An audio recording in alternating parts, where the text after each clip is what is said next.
সালামু আলাইকুম রহমতুল্লাহ বিসমিল্লাহির রহমানির রহিম। সেলুট বাংলাদেশ হাইকোর্টের অ্যাটর্নি জেনারেলকে।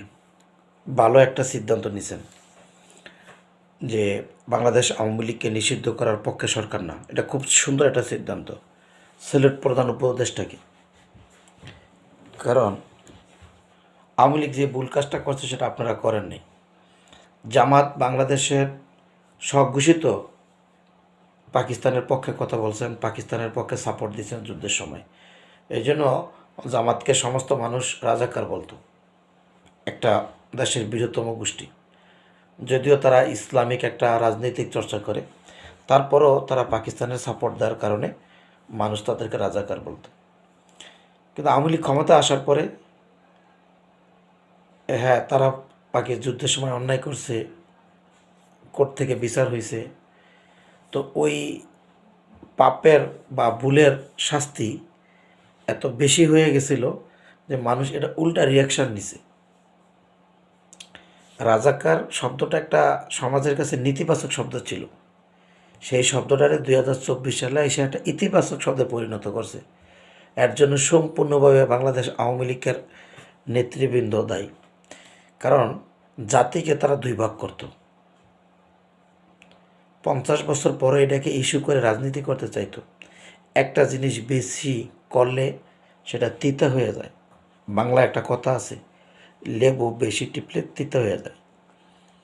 তো জনগণের ভিতরে এই জিনিসটা উল্টা রূপ নিছে, যেটা মানুষ একসময় এদেরকে রাজাকার বলতো, নেগেটিভ সেন্সে দেখতো। ওই জিনিসটাকে পুঁজি করে আওয়ামী লীগ বারবার রাজনীতি করার কারণে মানুষ এটাকে পজিটিভলি নিছে। মুক্তিযোদ্ধা মুক্তিযোদ্ধা মুক্তিযোদ্ধা স্বাধীন করছে, সব ঠিক আছে, কিন্তু রাজাকারের সন্তানরা এদেশের সন্তান, এদেশের মানুষ, এদেশের আবহাওয়ায় বড় হয়েছে, এদেশের তার জন্ম, তার বাসস্থান। ভুল মানুষ করতে পারে, তো এটার জন্য কি তার প্রজন্মকে আপনি পারসেপশন করে দিবেন? কি হয়েছে? আজ রাজাকার শব্দটা একটা পজিটিভ শব্দে পরিণত হয়েছে। আজ রাজাকার শব্দটা একটা সম্মানজনক শব্দে তাদের কাছে পরিণত হয়েছে। আর আমরা যারা আওয়ামী লীগ একটা গালিতে পরিণত হয়েছে। তো এই সরকার যদি এই ভুলটা করতো যে আওয়ামী লীগের নিষিদ্ধ করে দেয়, বা জামাত বিএনপি এই ভুলটা করতো না, তখন হয়তো কি আওয়ামী লীগের জন্য পজিটিভ হইতো যে দেখো তারা আওয়ামী লীগকে নিষ্পেষিত করে দিতে আসে। একসময় মানুষের মনে আবার ধরেন আওয়ামী লীগের মারবে, কাটবে, আওয়ামী লীগের লোকজনের জেল জরিমানা করবে, আওয়ামী লীগকে নিষিদ্ধ দল করে দিবে 5 বছর 10 বছর। আবার মানুষের দিলের ভিতরে যে না, আওয়ামী লীগও তো ভালো ছিল, আরে শেখ হাসিনা তো ভালো ছিল, আরে শেখ হাসিনা তো দেশের এতগুলো উন্নয়ন করছে, কেউ করে নাই, আর দেখো তারা কী পরিমাণ অত্যাচার করতে আছে। মানুষ আবার এই আওয়ামী লীগের অতীত কর্মকাণ্ড ভুলে বর্তমান দলগুলো যদি এরকম প্রতিশোধ পরায়ণ হইতো, দানব হয়ে যেত, মানুষ আবার আওয়ামী লীগের সমর্থন দিত। এখন যেটা হবে, সরকার যেহেতু আওয়ামী লীগকে নিষিদ্ধ করে নেয়, আওয়ামী লীগ রাজনীতি করবে, রাজনীতির মাঠে আসবে। আওয়ামী লীগের কিচ্ছু করা দরকার নেই। এই মানুষগুলো চিহ্নিত হয়েছে যে যারা জাতিটাকে দুইটা ভাগ করতে চাইছে।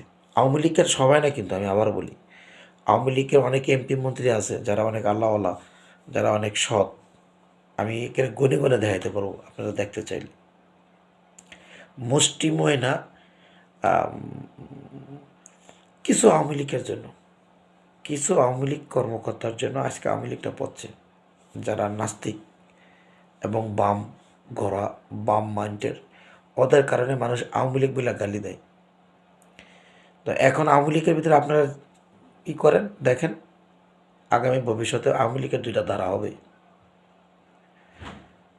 একটা পজিটিভ ধারার মাইন্ড নিয়ে ডাইন ডাইন দল হবে, একটা বাম দল হবে আওয়ামী লীগের ভিতরে। আমরা ডাইন দলের পক্ষে থাকব, স্বাধীনতার পক্ষে, মুসলমানের পক্ষে, হিন্দুর পক্ষে, খ্রিস্টানের পক্ষে, বৌদ্ধের পক্ষে। সকল মানুষ অসাম্প্রদায়িকতা নিয়ে যার যার ধর্ম শেষে পালন করবে, এবং এখানে কোনো ধরনের বৈষম্য থাকবে না। আমার ধর্ম অবশ্যই আমার কাছে উত্তম, যার জন্য আমি আমার ধর্ম চর্চা করব, এবং আমার ধর্মর মানুষকে আমি কখনো রাজাকার বলে জঙ্গি বলে গালি দেব না, যেটা আওয়ামী লীগ থেকে বারবার করে। এরকম একটা দল সৃষ্টি হবে আওয়ামী লীগের। আর যারা আওয়ামী লীগের থেকে হীন স্বার্থ চরিত্র বারবার তারা অর্জন করার চেষ্টা করছেন, এই মানুষগুলো বিতাড়িত হবে সমাজ থেকে। এবং এদের সংখ্যাটা আওয়ামী লীগে অনেক বেশি ছিল।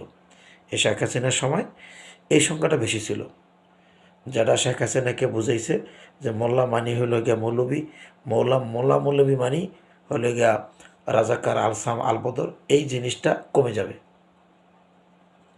সমাজকে নিয়ে আওয়ামী লীগ প্রতিষ্ঠিত হবে। হ্যাঁ, আর তবে অনেক সময় লাগবে আওয়ামী লীগের।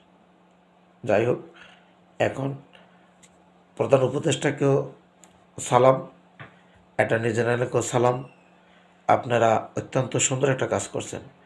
এই যে কেউ একজন নিষিদ্ধর জন্য কোর্টে রিট করলো আর আপনারা নিষিদ্ধ করে দিলেন, এটা ভুল হবে। ছাত্র জনতাকে বলবো, এই সিদ্ধান্তটা নিয়ে না, আত্মঘাতী সিদ্ধান্ত হবে আপনাদের জন্য, আপনাদের বুমেরাং হবে। জামাতকে নিষিদ্ধ করতে পারেনি আওয়ামী লীগ। কোর্ট দিয়ে, আইন দিয়ে গণমানুষের হৃদয়কে নিষিদ্ধ করা যায় না। আওয়ামী লীগেরও একটা ভোট এই দেশে আছে, ভোট ব্যাংক আছে, ফলে মানুষগুলো ফুসে উঠবে। অটোমেটিকলি তাদের আবার সংখ্যা বেড়ে যাবে, পারসেপশন বেড়ে যাবে।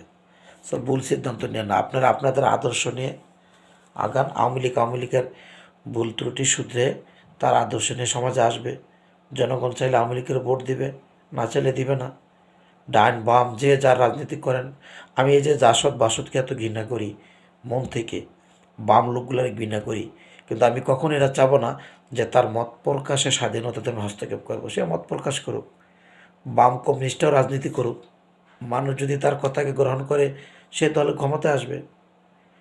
একজন লোক আমার মতের বাইরে কথা বলছে, এই জন্য তো আমি সহ্য করব না। এই রাজনীতি থেকে আমাদের সরে আসতে হবে। ভালো থাকেন সবাই। আসসালামু আলাইকুম রহমতুল্লাহ।